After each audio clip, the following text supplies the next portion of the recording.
Hi, everybody. Professor Ken here.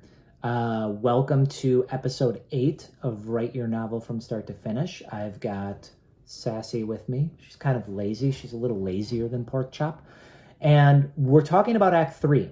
We're finally moving into the end of our novel, the end of our story, the end of our novella, the end of our short story, whatever it is you're working on. This is always going to be kind of the same thing structure wise, but it's going to be important to sort of wrap up a couple of things with this final video on the actual writing process. So there's two, I think, phrases that are really helpful to understanding where Act 3 starts in your particular story.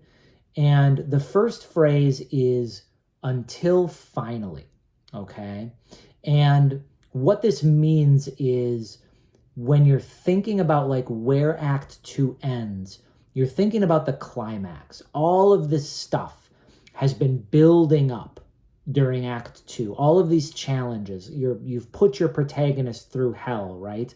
And we're finally at this point where everything is at this explosive moment, and it's time for your protagonist to put up or shut up. It's time for your protagonist to basically say, hey, this is it. This is the moment where I have to stand up for what's right, or this is the moment where I have to solve the crime, or this is the moment where I have to save the world, or this is the moment where I have to kill the monster, right?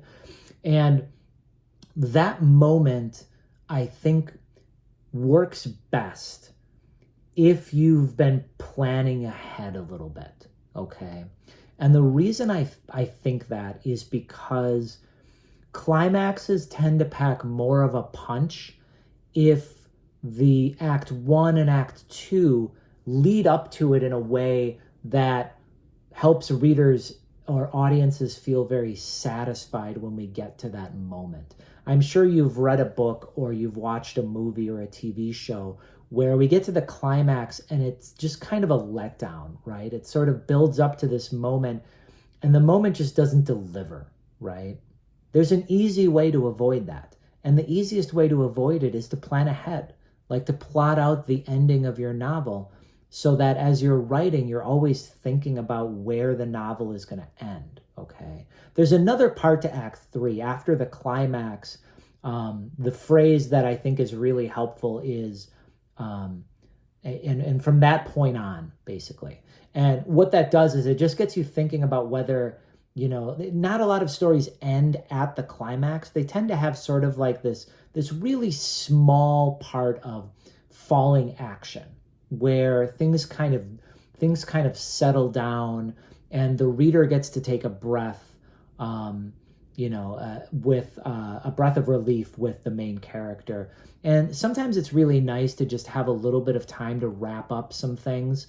Sometimes it's really nice to just let the reader end the story with the protagonist, so that they feel like they've both accomplished something.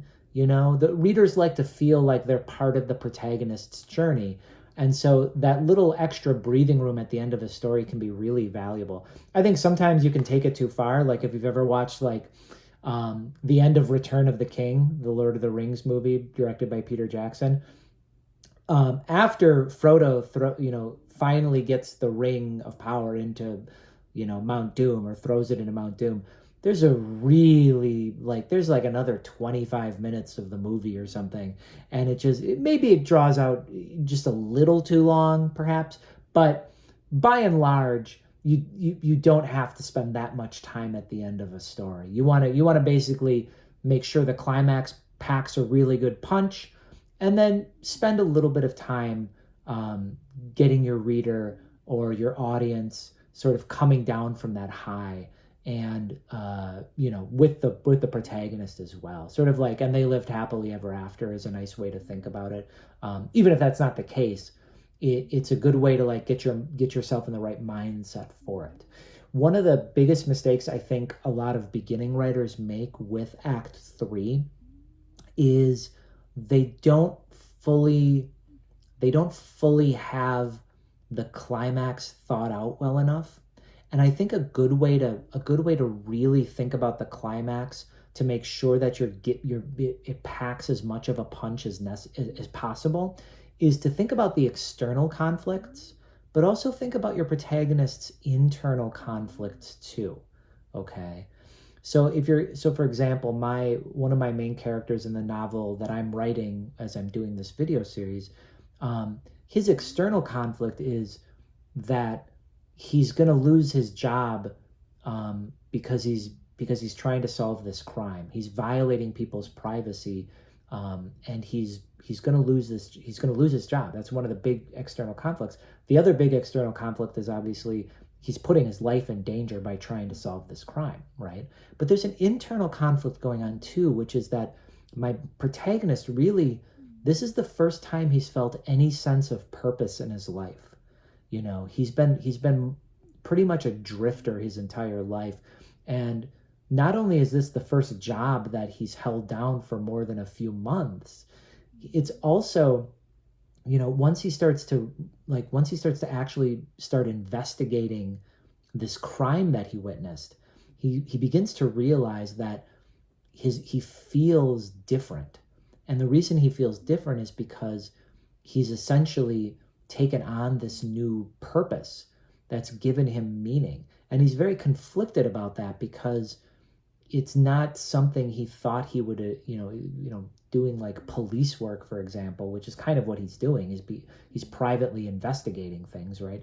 He never thought that kind of thing would interest him. So I'm thinking a lot about the external conflict and the internal conflict and how I can put both of those into the climax, okay? There's not a lot else you should focus on here. You should be wrapping it up. When you get to Act 3, you're going to know it because finally everything's going to come to a boil, okay? And that boiling point is where all of the major conflict needs to get resolved so that you can end your book. And then once you end your book, we're going to go right into editing. We're going to talk about how to edit in drafts. And I'm going to give you a set of priorities every single draft. I'm going to give you a set of priorities so you don't feel overwhelmed at all.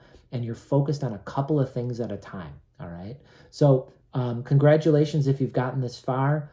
I'm really proud of all the work you've done. I know how hard this is.